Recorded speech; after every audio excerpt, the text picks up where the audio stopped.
Thank you all for having me today. I'm excited to talk to you guys. It's been 19 years since I was in your desk. I was class of 2000, first class of the new millennium, and a lot's changed in those 19 years when it comes to technology, the economy, and the world around us. So hopefully what I can do is pass some knowledge on to you for things that I've learned, things that I wish I've done, and so I titled my speech, Things That I Could Teach My Younger Self. And so what I want to ask you is you start to enter the workforce, maybe some of you have a part-time job now, or you're entering the workforce next year or when you graduate, does anybody know how much the minimum wage is currently? Like 7 something. 7 something? What do you think? 725? Any other guesses? 725. Okay, well, the actual minimum wage is 0 because nobody owes you a job.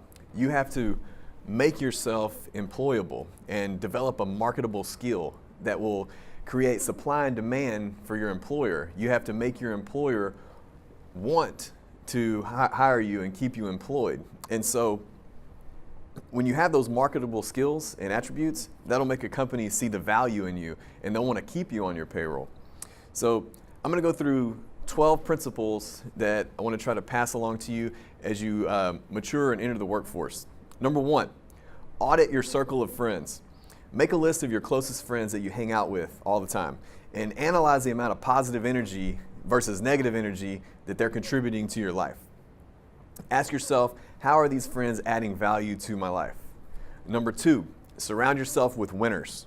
Find a core group of friends that is competitive and driven for success in all areas of their life and will keep you accountable by calling you out when you're slacking.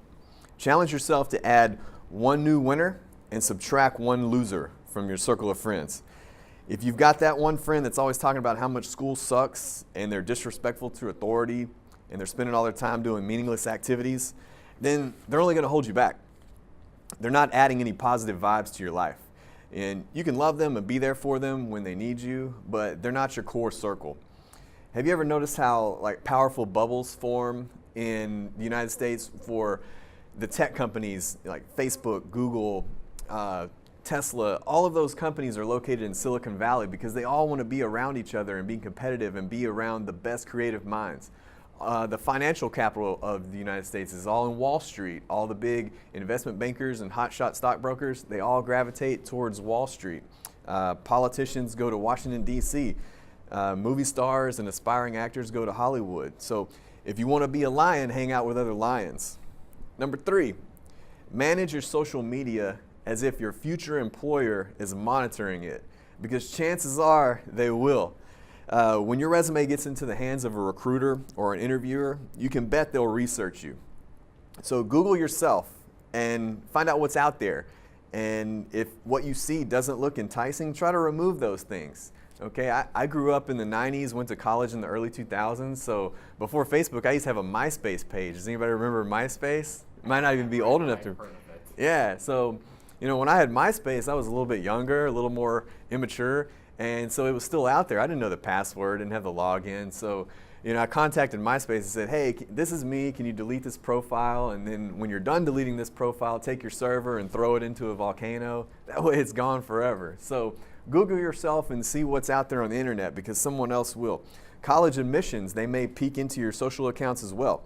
You know what Time Hop on Facebook is for? It's so you can get a daily reminder of what you should delete from your past. So you can take a look at your Time Hop. There's things that may impress your immature friends that are not going to impress your future employer. You're in high school for 4 years of your life, but you're going to need a career for about 40 plus years of your life. Number 4 is pick a major that gets you a job. Pick a college major that gets you a job. If you look at the Bureau of Labor Statistics website or glassdoor.com, then you can see actual job titles and companies and cities and how much these positions make and choose your major accordingly. Also pay attention to the geographical data. We're in a great spot for oil and gas and heavy industry, but maybe not elsewhere, maybe not in the Northwest or Central America. If you're in education, finance, medical, or law enforcement, then you can pretty much work in any city.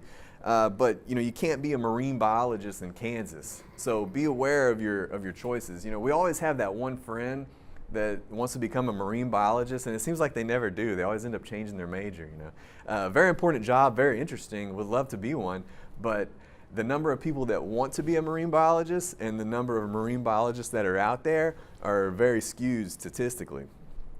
Number 5, college may not be for you, and that's perfectly okay.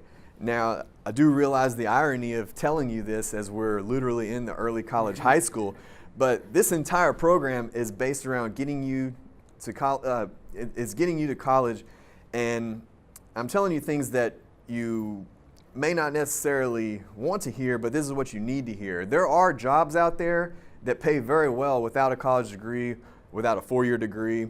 It could be a 2-year technical program. We're in a very good area for this with LIT. Be prepared if you decide not to go the college route. You need to aggressively hone your craft and have a marketable skill. Several marketable skills would be beneficial, or having a trade, for example. There's lots of jobs that will accept any 4-year college degree. So if you don't have that, then you need to kind of narrow down a more specific skill that you can set yourself apart from others. Number 6, if you want to be a school teacher, don't go to a private college on student loans. This is just bad math, okay? Be sure that the length and the price of your education is justifiable for the career path as an outcome. So doctors and lawyers have very long education cycles. They often have to borrow money to pay for their additional schooling. However, their payoff is typically higher and they're able to pay down that debt. So think about that. Number 7, protect your credit score. That's your FICO score. You're going to need a credit card to build your credit, but you don't want to overextend yourself and ruin your credit. One of the biggest factors at a young age that affects your credit score is time. And time ticks the same speed for all of us here on earth. So this may affect a lot of things in your life, from saving money on utility deposits, like electric bill, phone bill, cell phones, insurance prices, getting an apartment or a rent house, obviously getting a mortgage where you buy a house, getting furniture and large appliances, financing a car, getting a job at a bank, and some other employers, actually, they assume that if you're irresponsible with your money, then you may be irresponsible at work or with the company's money. So adulting is exponentially easier when you have a good to excellent credit score. Number 8, always have a career and a side hustle. We're living in a very exciting time of the gig economy. If you only have one source of income, then you're vulnerable. Always have multiple streams of income. Your side hustle can be something that brings additional joy to your life without distracting you from your main career. If you have an entrepreneurial spirit, then you may even be able to transition your side hustle into your main career one day. You might start your own business, or you could do rideshare like Uber, Lyft, Favor, Waiter. You could flip merchandise on eBay. You could do part-time evening jobs, part-time weekend jobs. There's lots of things out there, and more so now than ever. You turn on the app, you work. You don't want to work, turn the app off. Number 9, create your own economy. Try to begin by saving $1,000, and that's your emergency fund. Then pay down your debt if you have any. After that, save 3 to 6 months of living expenses into a savings account. After you're done with that, start investing in your retirement. I do this, and if there was a recession tomorrow, I would be okay.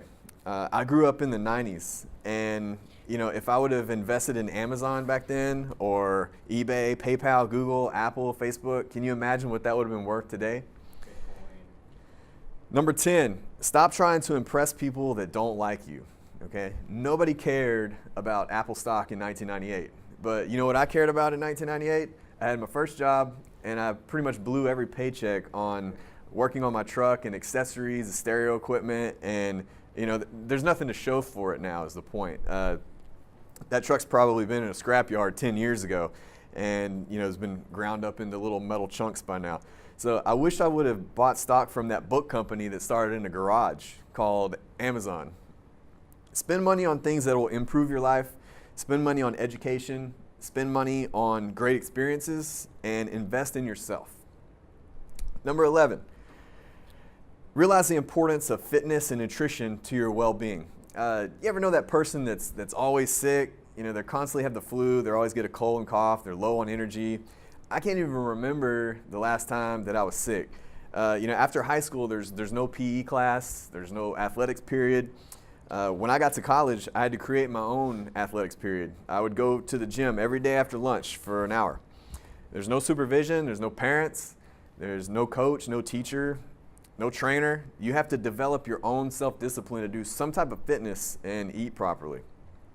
It's much easier to establish these habits when you're 18 and never quit.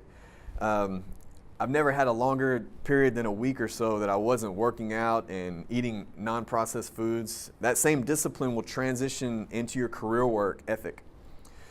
Many highly successful people statistically correlate their business success with personal fitness and discipline. And the last one, number 12, be ruthlessly pragmatic and irrationally positive. Dealing with things sensibly and realistically in a way that is based on practical rather than theoretical considerations. Never underestimate the power of positive energy and being nice to one another. Humans are tribalistic by nature. If we all locked ourselves in this room and stayed here for a year, the first couple days, first couple weeks, we would all get along. But over time, we would start to gravitate toward the ones that we have more similar interests in, or people that we have more things in common with. And so there's never going to be one tribe. All I'm saying is be a little bit nicer to the other tribe.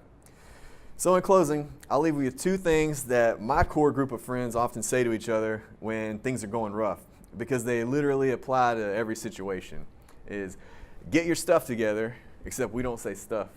And when it comes to everything else in life, it's just about finding that balance. All right, thank you guys.